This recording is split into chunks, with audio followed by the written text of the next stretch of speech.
Rebonjour à tous, donc nous nous retrouvons maintenant pour le corrigé du problème oral que je vous ai donné.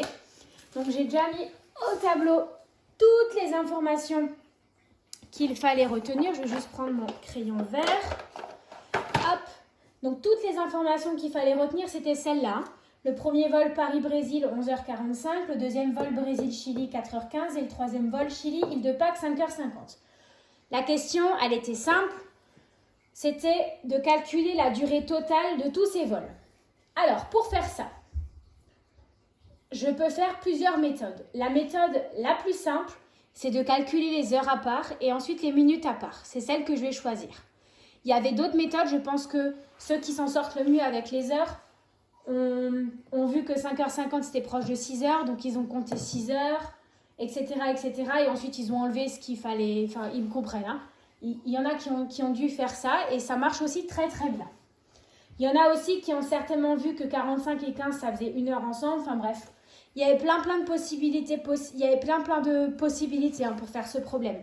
Mais la plus facile, on va dire, et compréhensible de tous, c'est bien de calculer les heures à part et les minutes à part. Donc je vais commencer par calculer les heures, ça pose pas trop de soucis. Donc j'ai 11 heures, ensuite j'ai 4 heures et ensuite j'ai 5 heures. Si je calcule le tout, 11 plus 4, 15, 15 plus 5, 20. Donc j'ai déjà 20 heures.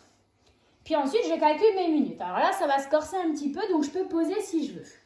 Donc je fais 45 plus 15 plus 50. Et je calcule. 5 plus 5, ça me fait 10 plus 0, toujours 10. Donc j'écris le 0, je retiens le 1. 4 plus 1, 5 plus 5, 10. 10 plus ma retenue, 11. Ça me fait 110 minutes. Mais je n'ai pas le droit d'écrire, et ça on l'avait déjà fait, je n'ai pas le droit d'écrire 20 heures 110 minutes. Ça, c'est interdit. Il faut convertir les minutes en heures.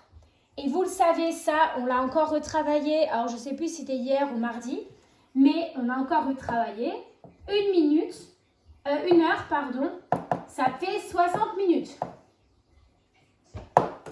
Du coup, en 110 minutes, je peux déjà voir combien de fois je mets 60. Alors, soit je fais une division, soit je peux faire une soustraction, ça marche aussi. Si je fais 110 moins 60, ça me donne 90. Donc, je sais que pas 90, qu'est-ce que je raconte? Maîtresse, je dis n'importe quoi. Hop, qu'est-ce que je raconte? 110 moins 60, c'est pas du tout 90. N'importe quoi, c'est 50.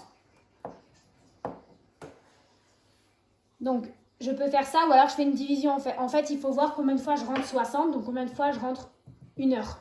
En gros, dans 110 minutes. Donc, je rentre qu'une seule fois puisque je peux que enlever une seule fois 60. Vous l'avez bien vu ici, je l'ai enlevé qu'une seule fois. Il me reste 50, je ne peux plus enlever 60, j'en ai plus assez.